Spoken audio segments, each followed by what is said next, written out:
Ciao les potes, on se retrouve aujourd'hui pour une nouvelle vidéo et je suis tellement ravie de vous présenter ma nouvelle rubrique de vidéo Découvre ton pote. Découvre ton pote, c'est quoi? Tout simplement, vous allez découvrir des collaborations avec des amis, avec des influenceurs, des youtubeurs que vous connaissez peut-être. Aujourd'hui, je vais vous présenter la passion de Johnny Custom qui va vous présenter une personnalisation de sneakers. Mais avant, générique!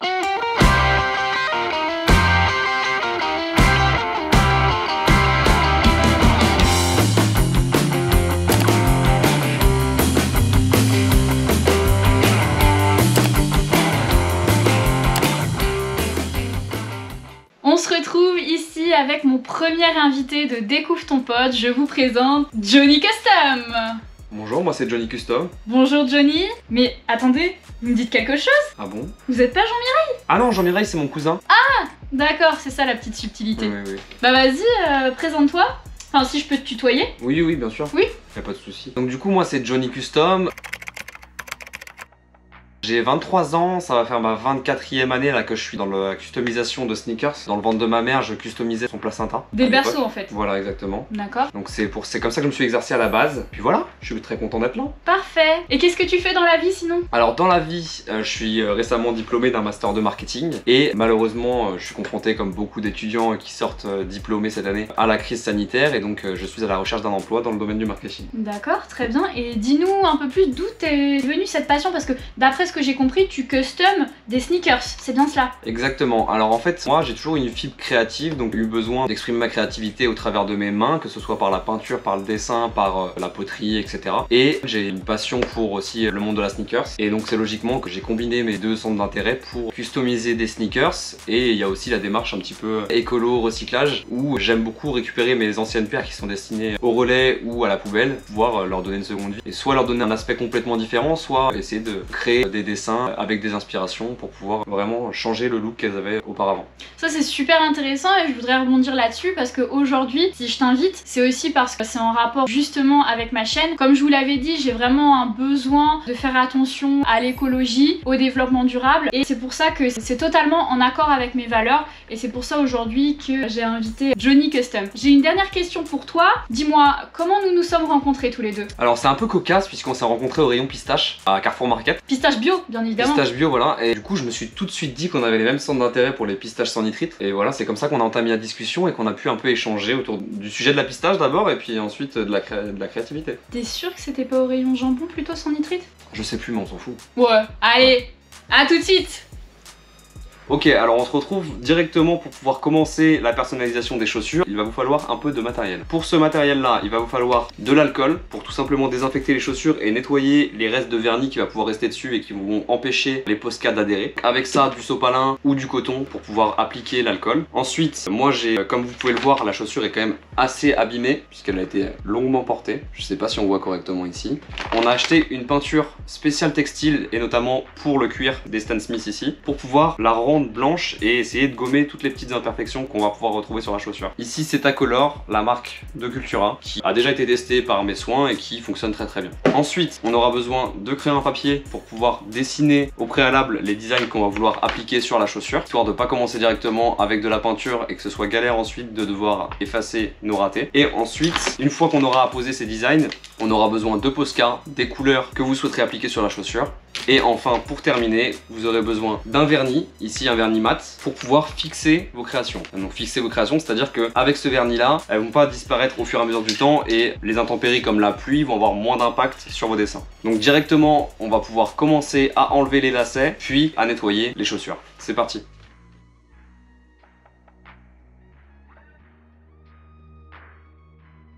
Maintenant qu'on a enlevé les lacets et qu'on a enlevé les petites imperfections qu'il y avait là, en tout cas pour la majorité, on va pouvoir commencer à appliquer l'alcool sur les chaussures pour nettoyer d'abord la saleté et aussi enlever le surplus de vernis qui va nous empêcher de fixer, comme je vous ai dit, nos créations. Là, on peut s'apercevoir qu'il y a quand même pas mal de griffures sur les chaussures, donc je pense qu'on a eu raison d'acheter de la peinture pour pouvoir les repeindre et les remettre plus ou moins à neuf, puisque elles sont quand même assez abîmées par endroits. Là, à cet endroit-là, vous pouvez voir des petites parties qui restent quand même un peu sombres, donc on retrouve pas le blanc d'origine. Ça va pas être très grave dans le sens où on va les repeindre, donc l'important c'est surtout de nettoyer, qui va pouvoir baver, etc. et aussi d'enlever le vernis comme j'ai pu vous le dire tout à l'heure. Donc là la première chaussure est terminée, on va pouvoir passer à la seconde et on se retrouve après. Voici le résultat après avoir désinfecté toutes les chaussures. On peut voir déjà qu'on a récupéré un peu de sa couleur d'antan, mais pas entièrement. C'est pour ça que maintenant on va passer à l'étape de la peinture blanche. C'est parti.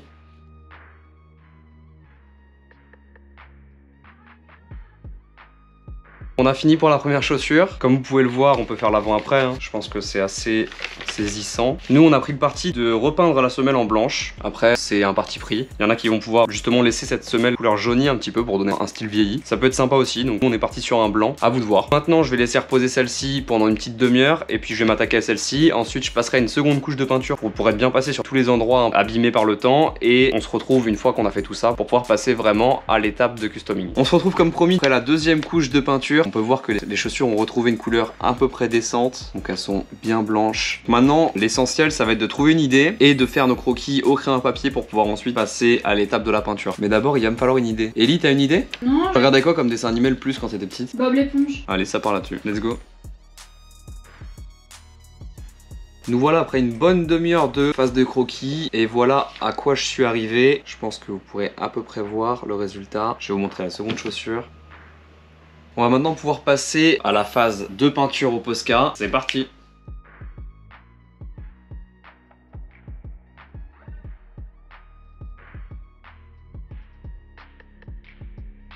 Alors mes petites fripouilles, maintenant qu'on a pu faire tous nos contours au noir, voici le résultat. Je pense qu'on a atteint un résultat plutôt satisfaisant. On va pouvoir commencer à faire le remplissage. C'est parti.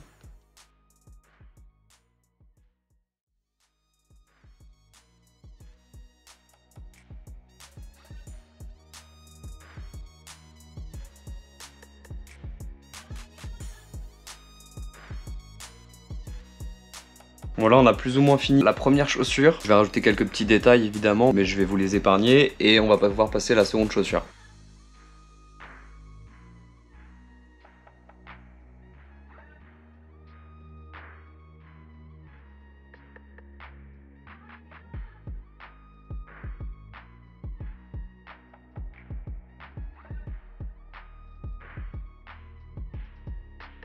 Je vous montre le résultat où j'en suis arrivé, je peaufine les détails, je vous montre où j'en suis et on se retrouve après. On se retrouve enfin pour les derniers détails. On va venir inscrire sur le devant ici Bob et ici Sponge. Et ensuite on va venir colorier le signe Adidas original ici derrière en jaune. C'est parti.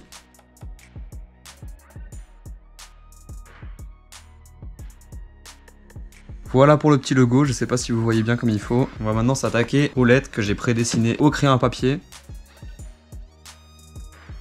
Voilà ce que ça va donner. Maintenant qu'on a terminé nos dessins sur les chaussures, il va être important de passer un coup de laque pour fixer nos créations et ne pas les exposer aux intempéries, etc. Donc important d'acheter une laque, si j'ai acheté une laque mat chez Cultura, qu'il va falloir secouer avant l'utilisation et la vaporiser pas trop près non plus pour pas qu'il y ait de coulure, à peu près à 30 cm. C'est parti! On se retrouve ici pour la réalisation finale de la sneakers customisée par Johnny. Moi-même. Je sais pas ce que vous en pensez, mais je trouve que c'est génial. Franchement, on partait de loin, très clairement, on va pas se mentir. Moi, j'ai fait ce que j'ai pu. J'ai essayé de faire avec les moyens du bord des chaussures à peu près potables. Vous nous direz ce que vous en pensez en commentaire en tout cas. N'hésitez pas à nous dire ce que vous en pensez parce que moi, honnêtement, j'adore. En plus, je suis fan de Bob l'éponge, donc ça tombe bien. On a aussi également rajouté des lacets tout neufs qu'on a achetés chez Action. Ouais, franchement, ça vaut vraiment le coup. Ça vaut moins de 2 €. Donc franchement, si vous avez des chaussures blanches, rattraper des lacets, ça peut vraiment être chiant. Pour 2 €, je pense que ça vaut pas le coup de les laver. Complètement, il y a du noir, il y a du blanc, parfois il y a des couleurs, enfin ça vaut vraiment le coup. Allez-y. J'espère que cette vidéo vous aura plu. N'hésitez pas à me dire ce que vous en pensez en barre de commentaires. N'hésitez pas à lâcher un pouce bleu si vous avez aimé cette vidéo. N'hésitez pas à vous abonner, à cliquer sur la cloche pour être prévenu de mes prochaines vidéos. Dites-nous aussi qui vous avez préféré entre Jean-Mireille, mon cousin et moi, parce que c'est vraiment très important dans notre guerre d'écho de famille. Ça peut être vraiment important pour nous. On vous envoie des petits plans pour que vous puissiez vraiment vous faire une idée avec un aperçu plus précis de mes différents dessins. Et enfin, avant de vous montrer des petits plans de la sneakers, n'hésitez pas à nous dire si vous avez envie de voir d'autres customisations de sneakers et notamment peut-être des défis entre nous deux. Ouais, enfin, faudra penser à me rémunérer au bout d'un moment.